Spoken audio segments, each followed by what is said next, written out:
আরব দেশে জিজ্ঞেস করা হয়েছিল আল্লাহ যে আছে এর কোনো প্রমাণ তুমি কি দিতে পারবা? তুমি কি প্রথমে বলো আল্লাহ আছে, তুমি কি বিশ্বাস করো? অবশ্যই করি। আল্লাহ আছে এর কোনো প্রমাণ আছে তোমার কাছে? কোনো প্রমাণ নাই, তবে আমি বুঝি আল্লাহ আছে। বলে কেমনে? কয় যে আমি তো ছাগলের রাখাল, আমি তো লেখাপড়া করিনি, আমি দার্শনিকও না বিজ্ঞানীও না কিছু না, ছাগল পালি।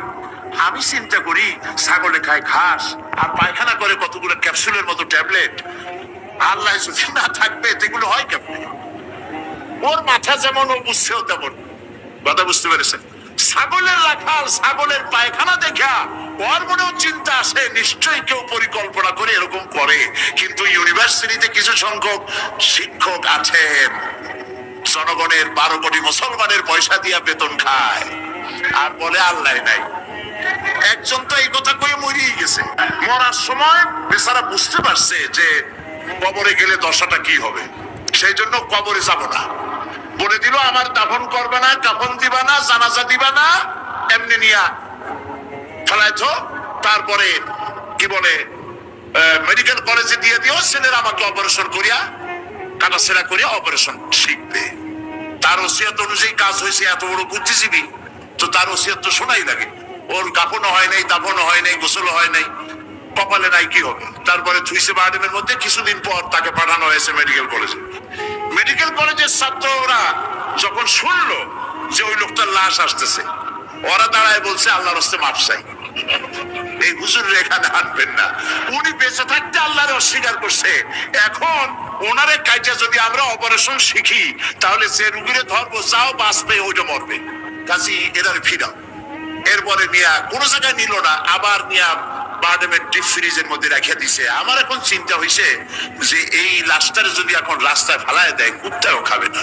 কারণ আমার দেশের কুত্তা, আমার দেশের কুকুরেরা এতটা অভদ্র না যে কুকুরে এত পুরানা বাসি লাশ খাওয়ার মতো আমাদের কুকুর এত বেয়াদব হয় নাই, এতটা অসভ্য হয়ে পারে না।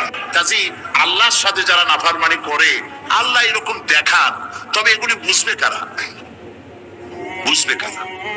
আল্লাহ রাব্বুল আলামিন বলেন ওয়াতিলকাল আমসালু নাদরিবুহা লিন্নাস ওয়া মা ইয়াকিলুহা ইল্লাল আলিমুন। অসংখ্য দৃষ্টান্ত এই পৃথিবীর বুকে ছড়ায় রেখেছি। এসব দৃষ্টান্ত থেকে উপদেশ গ্রহণ করতে পারবে তারা যাদেরকে আমি রব্বুল আলামিন জ্ঞান দান করেছি, যাদের জ্ঞান দিয়েছি। ওরা তো জ্ঞান পায় নাই, ওরা পাইছে বুদ্ধি। ওরা কি পেয়েছে? বুদ্ধি। আল্লাহ কোরআন শরীফে কোথাও বলেন নাই যে তোমরা আমার কাছে দোয়া করো আল্লাহ আমার বুদ্ধি বাড়ায় দাও। আছে না এরকমের কথা? আল্লাহ কি বাড়াইতে বলছে? আল্লাহ রাব্বুল আলামিন বান্দাদেরকে শিখায়েছেন বান্দারা আমার কাছে দোয়া কর, রব্বি জিদনি ইলমা। পড়েন সবাই, রব্বি জিদনি ইলমা। আমার রব, আমার স্রষ্টা, তুমি আমার ইলমকে, আমার জ্ঞানকে বৃদ্ধি করে দাও। বলেন সুবহানাল্লাহ। সুতরাং আল্লাহ রাব্বুল আলামিন সম্পর্কে সামান্য লেখাপড়া যারা করে ওরা আল্লাহরে বুঝবে কি করে? তবে আল্লাহ কোনো অ্যাকশন নেন না। পিঁপড়া সে যদি হাতিরে দেখা একটা ঠ্যাং উঁচু করে বলে এই হাতি কত বড় একটা দেব, এরকম যদি একটা বেসকি দেয় তাহলে হাতি কি পিঁপড়ারে দাঁড়িয়ে আসে নাকি? আরে তোমার মতো ছাগল পাগল কইলো যে আল্লাহ নাই, তাতে আল্লাহ কিছু আসে যায়? ছাগল পাগল কুকুর ভেড়া এগুলোর কোনো দাম নাই আল্লাহর কাছে, এগুলোর কোনো মূল্য না। আল্লাহ পাক বলেছেন যারা আল্লাহরে অস্বীকার করে, যারা কাফের, তারা জানোয়ারের চাইতে নিকৃষ্ট। তারা হচ্ছে পৃথিবীর সমস্ত সৃষ্টি জগতের মধ্যে নিকৃষ্ট হচ্ছে তারা যারা কাফের, যারা আল্লাহকে অস্বীকার করেছে।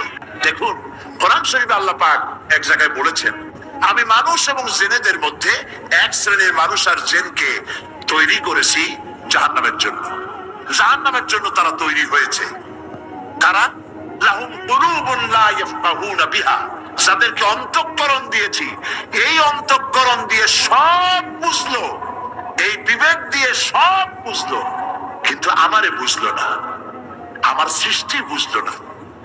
ওয়ালাহুম আয়ুনুন লা ইউবসিরুনা বিহা, তাদের চোখ দিছি কিন্তু চোখ দিয়ে সব দেখলো, আমার সৃষ্টি দেখে আমাকে চিনলো না। তাদের কান দিলাম, এই কান দিয়া সব শুনলো, কিন্তু মজলুম দুর্বলের ফরিয়াদ তাদের কানের মধ্যে ঢুকলো না।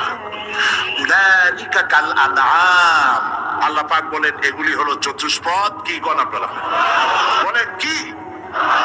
জানোয়ার। কে বলতেছেন? আপনারা কি রাগ করতেছেন নাকি? আর রাগ করলে হবেটা কি?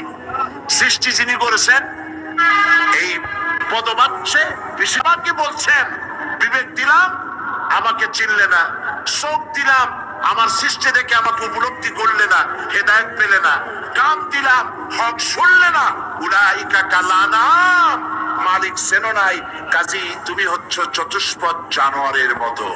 এ পর্যন্ত বললে না হয় হতো, কিন্তু আল্লাহ আর একটু আগায় গেলেন। আল্লাহ পাক সামনে গিয়ে বললেন বাল হুম আদাল, জানোয়ারের চাইতে নিকৃষ্ট। কোরআন, কোরআন হচ্ছে বিশ্ববাসীর জন্য আল্লাহ পাকের পক্ষ থেকে সর্বশেষ হেদায়েতের কিতাব। এবং এই কোরআন পৃথিবীতে শুধু মুসলমানদের জন্য কোরআন আসেনি, লিন্নাস, হাদা বায়ানুন লিন্নাস, এটা গোটা বিশ্বের সমগ্র মানব গোষ্ঠীর জন্য আল্লাহ পাকে কোরআন নাজিল করেছেন। কি জন্যে নাজিল করার কারণ হচ্ছে মানব গোষ্ঠী সহ সমস্ত সৃষ্টির স্রষ্টাকে, বলুন সবাই, সৃষ্টি মধ্যে শ্রেষ্ঠ সৃষ্টিকে মানুষ, সেই মানব গোষ্ঠী যেন আল্লাহ থেকে বিচ্ছিন্ন হয়ে না যায়।